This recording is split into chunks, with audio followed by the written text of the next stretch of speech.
El poder en el bajo mundo no se trata solo del arma que descansa en tu funda.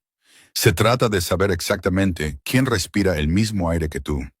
Domenico Costa pensó que tenía todas las de ganar cuando se burló de una camarera torpe en su lengua materna. Nunca esperó que un fantasma le respondiera. El aire dentro de la trattoria di Santino era denso con el aroma de ajo asado, trufas blancas y dinero viejo. Escondido en el opulento corazón del North End de Boston, el restaurante era una fachada. Una espectacularmente exitosa, pero una fachada al fin y al cabo. Era el terreno neutral donde la élite de la ciudad se codeaba con los hombres que controlaban los puertos, los sindicatos y las calles. Camilla Hayes se ajustó el impecable delantal blanco alrededor de su cintura. Sus dedos temblaban lo suficiente como para delatar las 3 tazas de café solo que había consumido desde las 5 de la mañana. Estaba agotada. Su vida durante los últimos 3 años había sido un ciclo interminable de mantener la cabeza gacha, servir platos de ternera carísima y asegurarse de que sus miserables propinas en efectivo estuvieran escondidas bajo la tabla suelta del suelo de su apartamento en South Boston. Era ordinaria, invisible, exactamente como necesitaba ser. Esta noche, sin embargo, el restaurante vibraba con una tensión pesada y sofocante. La sección VIP, un reservado apartado cubierto con pesadas cortinas de terciopelo, había sido reservada bajo una empresa fantasma. Pero todo el personal sabía quién estaba sentado en la mesa de caoba. Domenico Costa. A los 32 años, Domenico era el líder indiscutible del sindicato Costa, habiendo tomado las riendas tras el sospechoso ataque al corazón de su padre 3 años antes. Era un hombre de ángulos afilados y fríos ojos de obsidiana. Vestido con un traje Brioni de color carbón, hecho a medida que costaba más que el alquiler anual de Camilla, no gritaba. No lo necesitaba. Su silencio era mucho más aterrador que cualquier arrebato. Sentados a su lado estaban sus 2 lugartenientes de mayor confianza, Mateo Falco, un matón corpulento con la mandíbula marcada por una cicatriz, y Leo Romero, el arquitecto financiero del sindicato. Camila estaba de pie cerca de la estación de servicio, sosteniendo una bandeja con una botella de Barolo del 2010 recién descorchada. Su gerente, un hombre que sudaba perpetuamente llamado Robert Paul, le dio un empujón en el hombro. «Entra ahí, Camilla. Sirve el vino. No hables. No hagas contacto visual. Solo sirve y sal», siseó Robert, su frente brillando bajo la tenue lámpara de araña. «¿Por qué yo?», susurró Camilla apretando el sacacorchos. «La señora. Ella suele atender a los VIP». «María se reportó enferma porque sabía que venía a Costa», replicó Robert. «Ve, ahora, antes de que piensen que les estamos faltando el respeto». Tragándose el nudo de ansiedad en su garganta, Camilla equilibró la bandeja de plata y se acercó al reservado. Al pasar tras las pesadas cortinas, el ruido ambiental del restaurante se desvaneció, reemplazado por el zumbido bajo y peligroso de hombres discutiendo cosas que enviaban a la gente a tumbas prematuras. «No me importa lo que dijo el juez Corwin», decía Domenico, su voz un barítono suave y grave que dominaba el espacio. «Aceptó nuestro dinero para la campaña de reelección. Nos debe los permisos de zonificación del puerto. Si quiere jugar rudo, recuérdale las fotografías de su viaje a Atlantic City». Mateo soltó una risita, un sonido bajo y áspero. «Considera lo hecho, jefe. ¿Y qué hay de los irlandeses? Los chicos de Callahan han estado husmeando por los almacenes de Saudi». «Deja que husmeen», respondió Domenico, reclinándose en su silla de cuero. Entrelazó los dedos de sus manos, y el anillo de sello de oro en su mano derecha captó la tenue luz. «Cuando encuentren lo que les dejamos, reconsiderarán su expansión». Camilla mantuvo sus ojos pegados al mantel blanco. Se acercó al lado derecho de Mateo para empezar a servir el vino. «Solo sirve, asiente y... vete», se repetía mentalmente. Pero mientras inclinaba la pesada botella de cristal, Mateo de repente empujó su silla hacia atrás para coger un dossier de la mesa. Su codo chocó violentamente con la cadera de Camilla. La pesada botella de Barolo se sacudió. Un chorro del oscuro vino carmesí saltó del cuello de la botella, cayendo de lleno en el puño blanco e impecable de la camisa de vestir de Mateo, dejando una mancha que se parecía inquietantemente a sangre fresca. El silencio que cayó sobre la mesa fue absoluto. Era el tipo de silencio que precede a un accidente de coche. Camilla se quedó helada, con la botella suspendida en su mano. Se le cortó la respiración.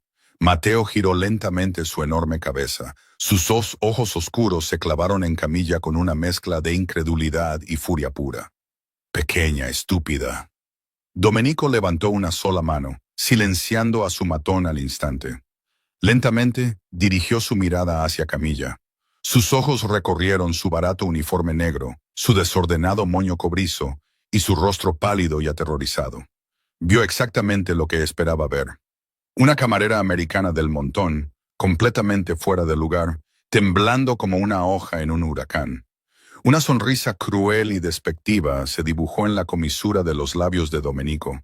Se inclinó ligeramente hacia Mateo y habló en un rápido y gutural dialecto siciliano, una lengua específica y áspera nacida en las callejuelas de Palermo, diseñada para ser incomprensible para los extraños. «Talia Aquista», dijo Domenico con desdén, su tono cargado de absoluto desprecio. «Mira a esta vaca torpe. Ni siquiera sabe dónde pone los pies. Quítamela de la vista antes de que le arranque la cabeza y la haga desaparecer». Leo Romero rió por lo bajo, cogiendo su vaso de agua. La postura de Mateo se relajó ligeramente, divertido por la brutalidad casual de su jefe. Esperaron a que la ignorante chica americana se disculpara ciegamente, sin ser consciente de la amenaza contra su vida. Camilla permaneció perfectamente quieta. El temblor aterrorizado de sus dedos se detuvo de repente. Algo dentro de ella, algo que había pasado 3 largos y agónicos años enterrando bajo montañas de sonrisas falsas y sumisión, se rompió. Era el orgullo de su linaje, un linaje que no se acobardaba ante hombres como Domenico Costa. Antes de que su cerebro pudiera recordarle el peligro, su boca se abrió. No solo habló, dejó que su postura cambiara, su columna se enderezó, pasando de la postura sumisa de una camarera al porte regio de una aristócrata de nacimiento. Miró a Domenico directamente a los ojos. Su mirada igualó de repente la intensidad gélida de la de él. Cuando habló, su voz era tranquila, baja y teñida de un acento palermitano impecable y de alta cuna que cortó el silencio como una navaja de afeitar. «Señores», dijo Camilla, las palabras rodando de su lengua con una gracia peligrosa. «El vino se puede volver a comprar fácilmente, señor, pero la falta de modales es una mancha que no se quita». Él mismo se tiró el vino en la camisa. «Disculpe, pero si quiere respeto, empiece por mostrarlo». La temperatura en el reservado se desplomó hasta el 0 absoluto. Mateo se quedó con la boca abierta. Leo casi se ahoga con el agua. Pero Domenico se quedó completamente helado. La sonrisa cruel desapareció de sus labios, reemplazada por una expresión de profunda y paralizada conmoción. La miró fijamente, sus ojos de obsidiana se abrieron ligeramente. No era solo que le hubiera entendido. No era solo que le hubiera respondido. Era la forma en que hablaba. Su cadencia, su pronunciación específica de las vocales, la formalidad arcaica de su fraseo, era un dialecto ultraespecífico y localizado de la élite palermitana. Era un dialecto que pertenecía estrictamente a las viejas familias de sangre de Sicilia, familias que no trabajaban en restaurantes americanos baratos. Durante 5 segundos, nadie respiró. Domenico miró a la chica, la miró de verdad por primera vez. Notó el alto y aristocrático arco de sus pómulos, el orgullo feroz e inflexible de sus ojos verdes, y la forma en que se mantuvo firme frente a 3 hombres completamente armados sin inmutarse. De repente, Camilla se dio cuenta de lo que acababa de hacer. La adrenalina se evaporó, dejando tras de sí un terror frío y arrollador. Había roto la regla número 1 de su supervivencia: nunca ser vista. Sin esperar respuesta, Camilla golpeó la botella de Barolo contra la mesa con un ruido sordo y seco. Dio media vuelta, apartó las pesadas cortinas de terciopelo y prácticamente corrió hacia la cocina. «Formaggio, deténla», susurró Domenico, su voz repentinamente ronca. Mateo se levantó de un salto, pero Domenico le agarró el brazo con un agarre como un tornillo de banco. Tú no, ordenó Domenico, con los ojos todavía clavados en el lugar donde Camilla acababa de estar. No montes una escena, trae a Robert. El callejón trasero de la trattoria di Santino olía a col podrida y a lluvia. A Camilla no le importó. Se quitó el delantal mientras bajaba corriendo las escaleras de incendios, arrojando la tela blanca a un contenedor oxidado. Su corazón martilleaba contra sus costillas como un pájaro atrapado. ¡Estúpida! ¡Estúpida! ¡Estúpida!, se gritaba a sí misma internamente. 3 años escondida, 3 años de identidades borradas, tarjetas de seguridad social falsas y viviendo como una sombra, todo deshecho en 5 segundos de orgullo herido. Domenico Costa no era solo un mafioso. Estaba profundamente conectado con el Hampa siciliana. Él sabría exactamente lo que significaba ese dialecto. Sabría que ella no era Camilla Hayes de Ohio. Tocó el pavimento mojado del callejón y corrió. No esperó su último sueldo. No se despidió de María ni de Robert. Paró un taxi que pasaba por Hanover Street, le dio un arrugado billete de $20 al conductor y le dijo que condujera hacia South Boston. De vuelta en el restaurante, el reservado VIP prácticamente vibraba de tensión. Robert Paul estaba de pie ante Domenico Costa, sudando tan profusamente que parecía que acababa de salir de la ducha. Se lo juro, señor Costa, no lo sabía, tartamudeó Robert, retorciéndose las manos. Es solo una chica, Camilla Hayes. Lleva aquí 6 meses. Camilla Hayes, repitió Domenico, probando el nombre en su lengua. Sabía a ceniza. Era falso. Lo sabía en sus huesos. ¿De dónde es? Su expediente dice que de Columbus, Ohio, respondió Robert, con la voz quebrada. Puedo sacar sus registros de empleo, su dirección, lo que necesite, lo juro. Solo por favor, no perjudique mi negocio. Domenico ignoró las súplicas rastreras. Se volvió hacia Leo. Digits, lo quiero todo. Quiero su dirección, sus registros bancarios, sus registros telefónicos y las malditas grabaciones de las cámaras de la calle de ella saliendo de este edificio. Y lo quiero para hace 10 minutos. Leo asintió rápidamente, sacando ya una tableta encriptada. En ello, jefe. Domenico se reclinó en su silla, con la mente a toda velocidad. El dialecto. Era un fantasma resonando en sus oídos. Era el dialecto de la familia Lobianco. Hace 10 años el sindicato Lobianco había controlado la mitad de Palermo. Eran la realeza. Pero el poder engendra envidia. Y una coalición de familias rivales, incluido el propio tío de Domenico, había orquestado la infame masacre de la fiesta de San Juan. Se suponía que todo el linaje Lobianco había sido aniquilado en una sola noche de fuego y plomo. Pero siempre habían persistido los rumores de que la hija menor del don, Isabela, había sido sacada a escondidas antes de que la finca fuera incendiada. Domenico se frotó la mandíbula, una oscura y peligrosa obsesión floreciendo en su pecho. Una camarera en Boston, hablando el lenguaje muerto de un imperio masacrado. Si era una Lobianco, era la última heredera de una fortuna en cuentas secretas en el extranjero y una vendetta de sangre que podría destrozar la costa este. Si sus enemigos la encontraban, la usarían. Si los sicilianos la encontraban, la matarían. Jefe, dijo Leo, interrumpiendo los pensamientos de Domenico. He hackeado el sistema de nóminas. Tengo una dirección. Es un apartamento en Saudi. Calle Mercer 442, unidad 3B. ¿Pero qué?, espetó Domenico. Su número de seguridad social, acabo de pasarlo por la base de datos federal clandestina, fue emitido hace 3 años a un bebé fallecido en Texas. Camilla Hayes es un fantasma muy, muy caro y creado profesionalmente. Domenico se levantó, abotonándose la chaqueta del traje. Prepara el coche.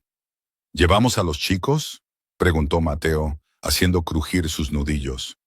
No, dijo Domenico en voz baja. Solo yo. Vosotros 2 quedaos aquí y limpiad este desastre. No quiero que nadie más sepa lo que ha pasado esta noche. Si alguien pregunta, la camarera fue despedida por derramar el vino. ¿Entendido? Sí, jefe.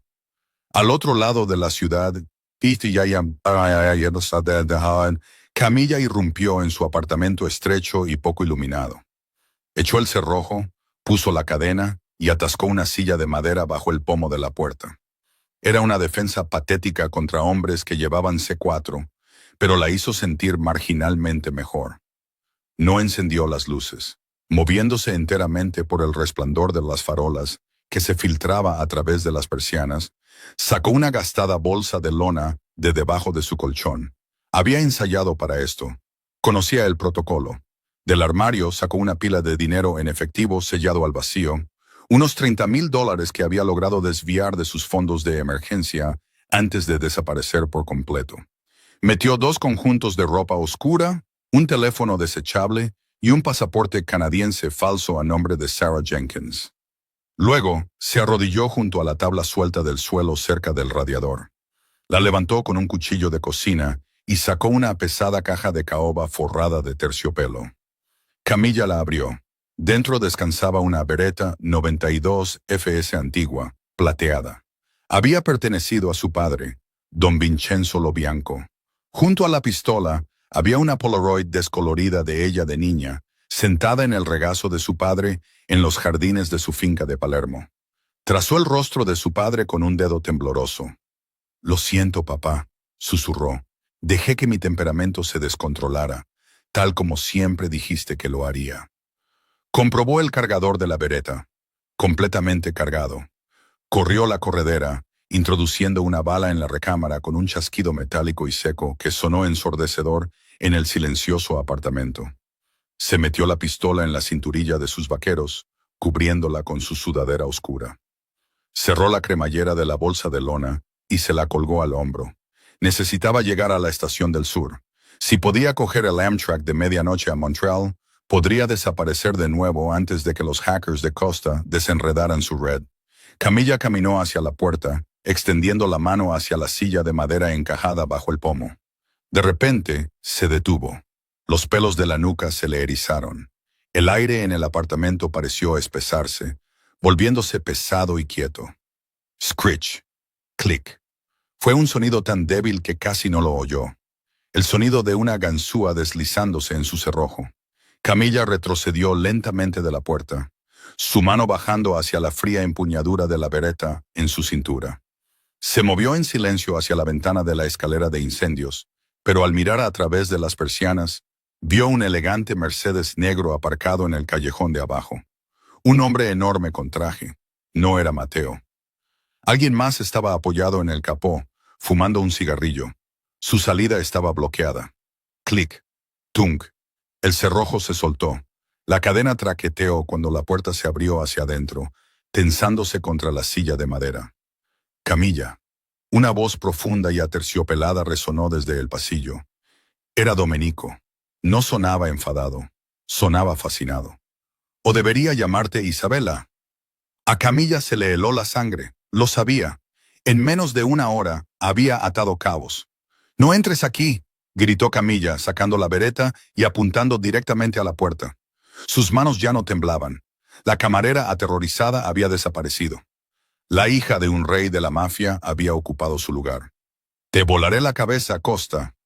Una risa grave se coló por la rendija de la puerta. «Tienes una buena postura. Lo noto por tu voz, pero ambos sabemos que esa silla no me va a detener. Voy a entrar. Mantén el arma apuntando a mi pecho si eso te hace sentir segura». Antes de que pudiera prepararse, una violenta patada destrozó el marco de la puerta. La silla de madera se partió como una ramita, lanzando astillas por el suelo de linóleo. La puerta se abrió de golpe y Domenico Costa entró en el apartamento. Se sacudió una astilla de la solapa de su traje Brioni, impasible ante el cañón plateado de la Beretta, apuntando directamente a su corazón. Cerró la puerta rota detrás de él como pudo, sumiendo la habitación de nuevo en la semioscuridad. La miró, sus ojos trazando la línea de su arma, la bolsa de lona en su hombro y la mirada feroz y acorralada de animal en sus ojos verdes. «Isabela Lobianco», murmuró Domenico. Su voz estaba cargada de una emoción que Camilla no podía descifrar del todo. No era odio, era reverencia. La princesa perdida de Palermo, escondida tras un delantal barato sirviendo ternera. El mundo te ha estado buscando durante una década. El mundo me quiere muerta, escupió Camilla, manteniendo el dedo en el gatillo. Da un paso más, Domenico, y te añadiré a la lista de hombres que me subestimaron. Domenico no dio un paso adelante. En cambio, levantó lentamente las manos, con las palmas abiertas, mostrando que estaba desarmado. No he venido a matarte, Isabela, dijo en voz baja. He venido porque si yo te encontré en una hora, los hombres que realmente te quieren muerta te encontrarán mañana por la mañana. Clavó sus ojos de obsidiana en los de ella, y el aire crepitaba con una peligrosa electricidad. He venido a proponerte un trato. El cañón plateado de la bereta no vaciló. Las manos de Isabela Lobianco estaban firmes como el mármol tallado, incluso mientras su corazón amenazaba con salírsele del pecho. ¿Un trato? Repitió la palabra, cargada de veneno. Un Costa irrumpe en mi casa en plena noche para ofrecerme un trato. Perdóname si no pongo la tetera a calentar. Tu familia masacró a la mía. ¿Por qué no debería meterte una bala entre los ojos ahora mismo y probar suerte con el resto? Domenico permaneció perfectamente quieto en la penumbra del apartamento de South Boston. No hizo movimientos bruscos, manteniendo las manos a la vista. El resplandor ambiental de la farola iluminaba las afiladas líneas patricias de su rostro. Porque mi nombre es Domenico, no Silvio, dijo, su voz un murmullo bajo y tranquilizador que contrastaba violentamente con la tensión de la habitación. Fue mi tío, Silvio Costa, quien orquestó la masacre de la fiesta de San Juan. Utilizó a los restos de los Corleonesi y al clan Greco para reducir tu finca a cenizas. Él se quedó con el viejo país y a mí me dejó las sobras aquí en Boston. Tú lo odias por asesinar a tu padre. Yo lo odio por envenenar a mi abuelo y robarme mi derecho de nacimiento. Isabela entrecerró los ojos. La bereta seguía levantada. Política familiar. Qué trágico para ti. Apártate, Domenico. Tengo que coger un tren. No llegarás a la estación del sur, replicó Domenico, su mirada desviándose hacia la bolsa de lona colgada de su hombro. Leo ya ha localizado las cámaras de reconocimiento facial en el aeropuerto de Logan y en las terminales de tren. Si mis hombres pueden hacerlo, también pueden los sicilianos. ¿De verdad crees que Silvio dejó de buscar a la heredera perdida de los Lobianco? Tu cara es un riesgo, Isabela. Hablas como un fantasma, caminas como una reina, y tu ADN es la llave de las cuentas del Banco Pictet y compañía en Ginebra. 300 millones de euros en diamantes en bruto y activos líquidos, guardados tras una bóveda biométrica que solo un descendiente directo de Vincenzo Lobianco puede abrir. La respiración de Isabela se entrecortó solo una fracción, pero Domenico lo notó. Silvio te necesita viva solo el tiempo suficiente para abrir esa bóveda, continuó Domenico, dando un lento y calculado medio paso hacia adelante. Luego te meterá una bala en la cabeza y te arrojará al Mediterráneo. Llevas 3 años escondiéndote, malviviendo con propinas de camarera, asustándote de las sombras. Te estoy ofreciendo una forma de dejar de huir. ¿Y cuál es el precio de este milagro?, preguntó ella, su dedo apretando ligeramente el gatillo. Matrimonio, dijo Domenico sin rodeos. La palabra quedó suspendida en el aire viciado del apartamento, pesada y absurda. Isabela soltó una risa áspera e incrédula. «Estás loco». «Soy un pragmático», contraatacó él con suavidad. Las viejas familias de Palermo son tradicionalistas, respetan los linajes. Ahora mismo, Silvio gobierna a través del miedo, pero es un usurpador. Si regreso a Sicilia con la única hija superviviente de don Vincenzo, como mi esposa, los sindicatos fracturados se unirán a nosotros. Tú legitimas mi derecho al trono. A cambio, te doy la protección total del sindicato de Boston, acceso a la fortuna de tu familia y, lo más importante. Domenico hizo una pausa, sus ojos brillando con una luz oscura y depredadora. Te daré a Silvio Costa. Dejaré que tú sostengas el cuchillo. Isabela lo miró fijamente. La pura audacia de la propuesta era asombrosa. Miró a los ojos del hombre cuyo linaje había maldecido el suyo, buscando el engaño. Solo encontró una ambición fría y ardiente que reflejaba la venganza hueca y dolorosa dentro de su propia alma. Antes de que pudiera formular una respuesta, un agudo ping metálico resonó desde el callejón, seguido al instante por el sonido de cristales rotos. ¡Al suelo!, rugió Domenico.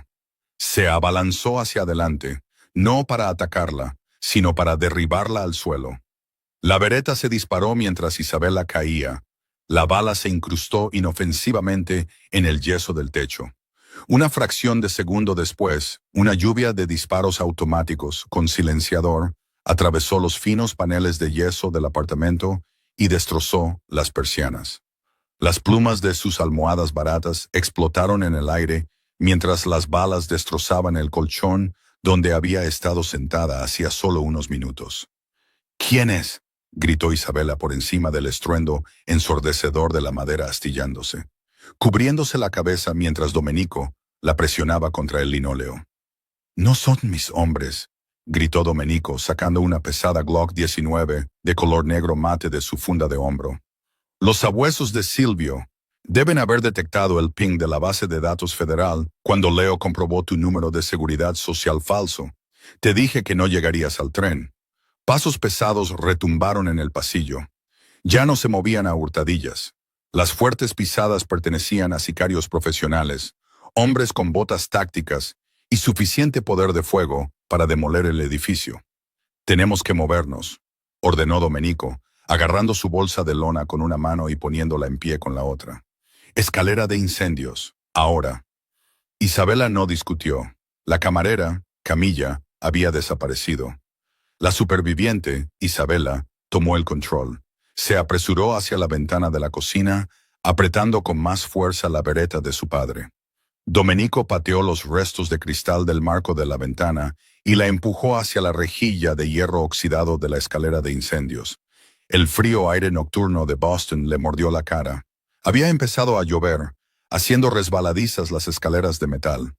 «Baja, mantente agachada», ordenó Domenico, cubriéndola desde la ventana. Mientras Isabela descendía el primer tramo, la puerta del apartamento fue arrancada de sus bisagras de una patada. Dos hombres con equipo táctico oscuro entraron en la sala de estar. Domenico no dudó. Disparó 3 tiros rápidos y ensordecedores. El primer hombre cayó al instante, una bala de punta hueca alcanzándole en la garganta. El segundo hombre se lanzó a cubierto detrás del sofá destrozado, devolviendo el fuego. Domenico se deslizó por la ventana, bajando por la húmeda escalera de hierro justo detrás de Isabela. Las balas chispearon contra la barandilla de metal a centímetros de sus cabezas, rechinando contra el ladrillo del callejón. «Rocco», ladró Domenico a una pequeña radio enganchada en su solapa. «Trae el coche, al principio del callejón. Extracción en caliente». «Copiado, jefe», respondió una voz grave. Llegaron al suelo del callejón. El hedor a basura mojada fue completamente superado por el olor acre de la cordita. De repente, una figura salió de detrás del contenedor oxidado, levantando un subfusil directamente a la espalda de Domenico.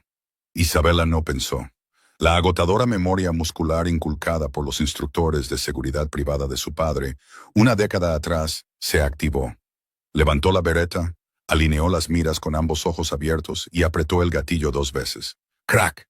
¡Crack! El sicario se desplomó sobre el asfalto mojado antes de que pudiera disparar una sola vez. 2 agujeros perfectos perforaron su chaleco antibalas. Domenico se dio la vuelta bruscamente, con su Glock levantada, solo para ver al hombre muerto a los pies de Isabela. Miró el cañón humeante de su arma y luego su rostro. Respiraba con dificultad, la lluvia le pegaba el pelo cobrizo a las mejillas, pero sus ojos verdes eran absolutamente despiadados. «Buena agrupación», murmuró Domenico, un destello de respeto genuino cruzando sus facciones. Unos neumáticos chirriaron furiosamente en la entrada del callejón. Un Mercedes clase S, negro y fuertemente blindado, dobló la esquina, sus luces altas cortando ciegamente la lluvia. Las puertas traseras se abrieron de golpe. «¡Entra!». Domenico la empujó hacia el coche, disparando una ráfaga de supresión hacia la escalera de incendios donde acababa de aparecer otro tirador.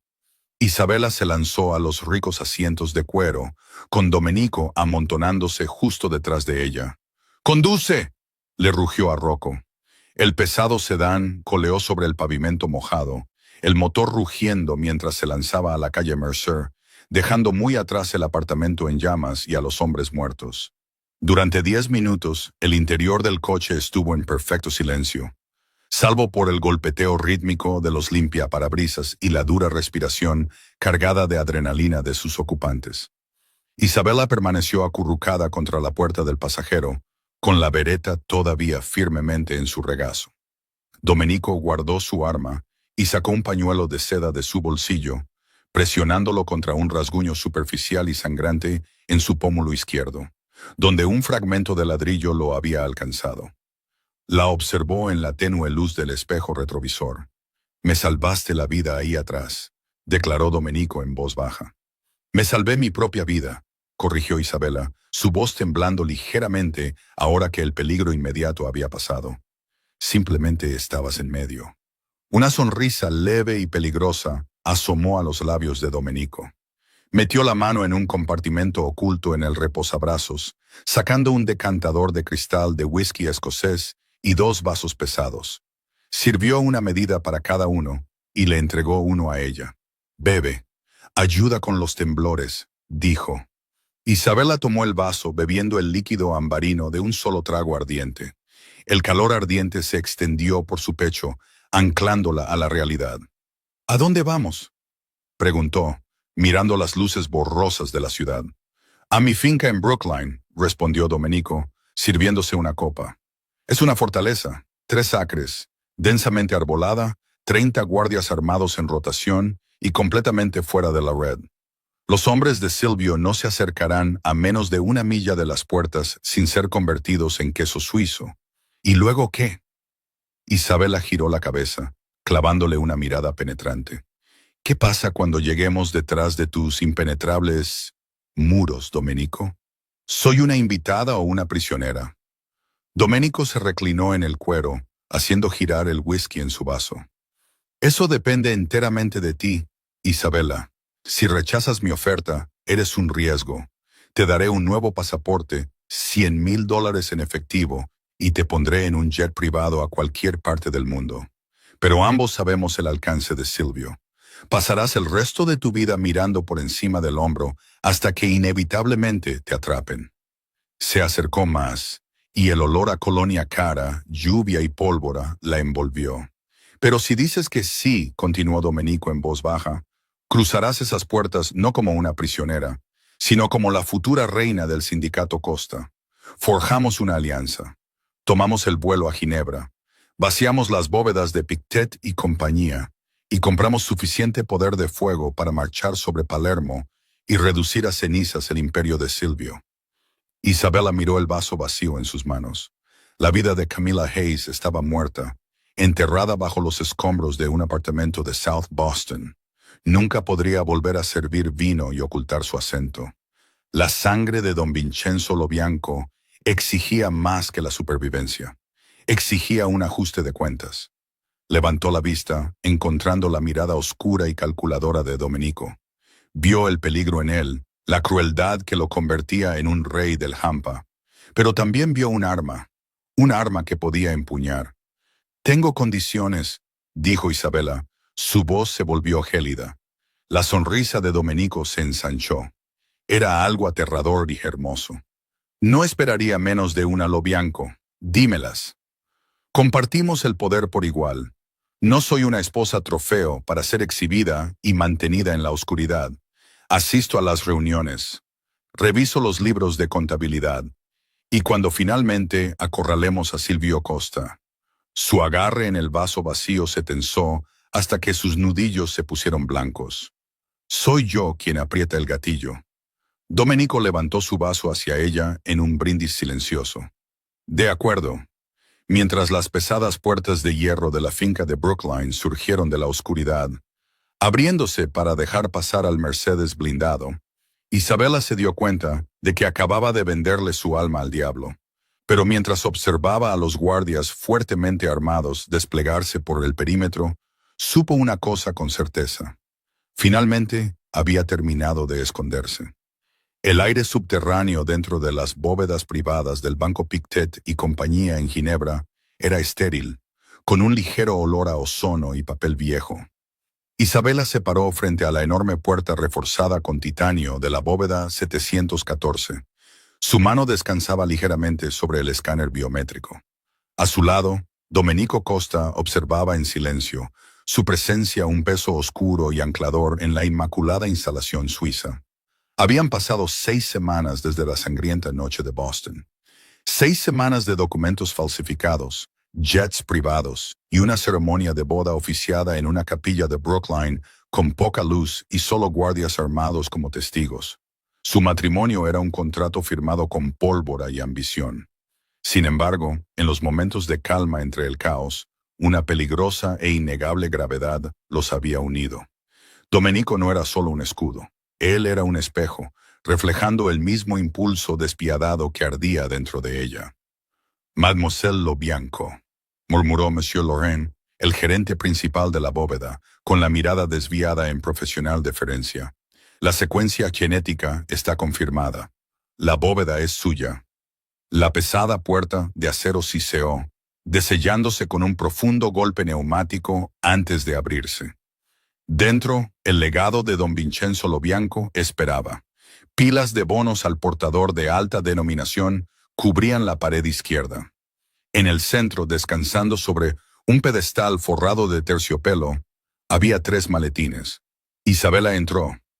La luz brillante y fracturada de cientos de diamantes en bruto y libres de conflicto se derramó en la habitación. 300 millones de euros en activos líquidos e imposibles de rastrear. Isabela trazó el borde de una piedra maciza, sus ojos verdes reflejando la luz gélida. Miró de nuevo a Domenico. No estaba mirando los diamantes, la estaba mirando a ella.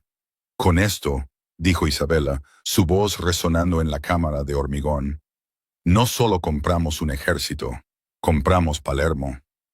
Domenico entró en la bóveda, acortando la distancia entre ellos. Extendió la mano, su pulgar rozando suavemente la línea de su mandíbula. Un raro gesto de intimidad que envió una descarga de electricidad por su espina dorsal.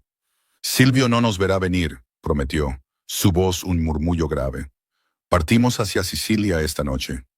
7 meses después, el viento costero que aullaba desde el mar Tirreno traía el olor a sal y a muerte inminente. El complejo de Silvio Costa, una extensa villa fortificada en los acantilados de Mondello, era supuestamente impenetrable. Pero los muros impenetrables no significan nada cuando los guardias que las vigilaban han sido comprados con diamantes Lobianco. El asalto comenzó exactamente a las 2 de la mañana. No hubo alarmas. No hubo un tiroteo caótico en las puertas principales. Fue un desmantelamiento quirúrgico y aterradoramente silencioso del imperio de Silvio. Domenico e Isabela lideraron un equipo de asalto de 20 contratistas de élite, exmilitares y muy bien pagados, vestidos con equipo táctico negro y portando carabinas con silenciador. Se movieron a través de los patios opulentos como sombras. El corazón de Isabela latía a un ritmo constante e implacable. Esta era la culminación de una década de pesadillas. La niña que había huido de una finca en llamas regresaba al fuego como una reina. Irrumpieron en la casa principal a través del invernadero, dejando un rastro de leales neutralizados a su paso. Domenico se movía con una precisión letal, su Glock despejando esquinas con una gracia fluida y aterradora. Era una fuerza de la naturaleza, pero siempre se mantenía posicionado ligeramente por delante de Isabela, protegiendo sus puntos ciegos. Era un testimonio tácito del vínculo forjado entre ellos, una devoción oscura e inquebrantable. Llegaron a las pesadas puertas de roble del estudio privado de Silvio. Domenico cruzó una mirada con Isabela, dándole un único y afirmativo asentimiento. Abrió las puertas de una patada. Silvio Costa estaba sentado detrás de un enorme escritorio de caoba, un vaso de ron ámbar congelado a medio camino de sus labios. Era un reflejo más viejo y decaído de Domenico, su rostro marcado por años de paranoia y viciosas luchas de poder. 2 guardaespaldas fuertemente armados lo flanqueaban. Pero antes de que pudieran levantar sus armas, Domenico y 2 contratistas los abatieron con 3 disparos sincronizados y con silenciador a la cabeza. Los cuerpos cayeron sobre la alfombra persa con un golpe sordo. Silvio dejó caer su vaso. Se hizo añicos y el ron se derramó como sangre. Miró fijamente a Domenico, su rostro perdió el color. Domenico, graznó Silvio, su voz temblorosa, ¿traes mercenarios a mi casa? ¿Traicionas a tu propia sangre? Envenenaste a mi abuelo, Silvio, respondió Domenico fríamente, bajando su arma y haciéndose a un lado. Perdiste el derecho a hablar de sangre hace mucho tiempo, pero no es a mí a quien tienes que responder esta noche. Isabela salió de las sombras del umbral, se quitó la máscara táctica negra de la cara, dejando que su cabello cobrizo cayera suelto sobre sus hombros. Desenfundó la bereta 92 FS plateada de su padre, el metal brillando en la tenue luz del estudio. Los ojos de Silvio se clavaron en su rostro. La confusión se transformó en reconocimiento, y luego en puro y absoluto terror. Se echó hacia atrás en su silla, su respiración agitada. No, susurró Silvio, negando con la cabeza. No, tú te quemaste. Todos se quemaron en la finca. Y fantasmi non bruciano, Silvio. Los fantasmas no arden, Silvio, dijo Isabela. El impecable y aristocrático dialecto palermitano quedó suspendido en el aire, un eco escalofriante del pasado. I fantasmi tornano solo per riscuotere i debiti. Los fantasmas solo regresan para cobrar sus deudas. Espera, espera, suplicó Silvio, levantando las manos, su anterior bravuconería completamente desaparecida. Tengo cuentas en el extranjero. Tengo la autoridad portuaria. Puedo darte todo. Domenico, escúchame. Ella destruirá a nuestra familia. Domenico se apoyó en el marco de la puerta, cruzando los brazos. Parecía completamente tranquilo. Ella es mi familia ahora, tío. Y un trato es un trato. Isabela se acercó al escritorio, su expresión una máscara impenetrable de furia fría. El peso de su padre, su madre y todo el linaje lobianco descansaba pesadamente sobre su dedo. Esto es por la fiesta de San Juan, declaró en voz baja. Sin dudarlo, apretó el gatillo. El ensordecedor estallido de la bereta rompió el silencio de la villa. Silvio Costa se desplomó hacia atrás en su silla de cuero, con un único y perfecto agujero entre sus ojos. El usurpador estaba muerto. Isabella se quedó helada por un momento, con la pistola humeante en la mano. El peso sofocante que había llevado durante 10 años se desvaneció de repente, reemplazado por una claridad feroz y ascendente. Domenico se acercó a su lado. No ofreció tópicos vacíos.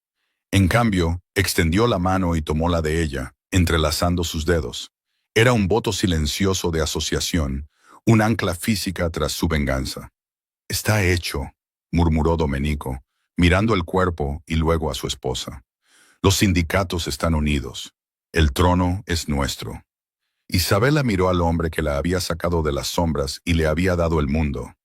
Apretó su mano y una sonrisa genuina y peligrosa finalmente apareció en su rostro. Entonces vayamos a presentarnos a nuestros nuevos súbditos, dijo. Juntos, el nuevo rey y la nueva reina del Hampa siciliana dieron la espalda al hombre muerto y salieron a la tormenta, listos para gobernar un imperio forjado en fuego y diamantes. El bajo mundo es un tablero de ajedrez construido enteramente sobre sangre y memoria. Domenico Costa buscó a una camarera torpe para castigar, pero en su lugar descubrió a una reina perdida para coronar. Juntos, Isabela y Domenico reconstruyeron un imperio fracturado de las cenizas de un Barolo derramado. Gobernaron no solo a través del miedo, sino a través de una alianza forjada inquebrantable. Un solo error en Boston dio a luz al sindicato más aterrador que Sicilia jamás había visto.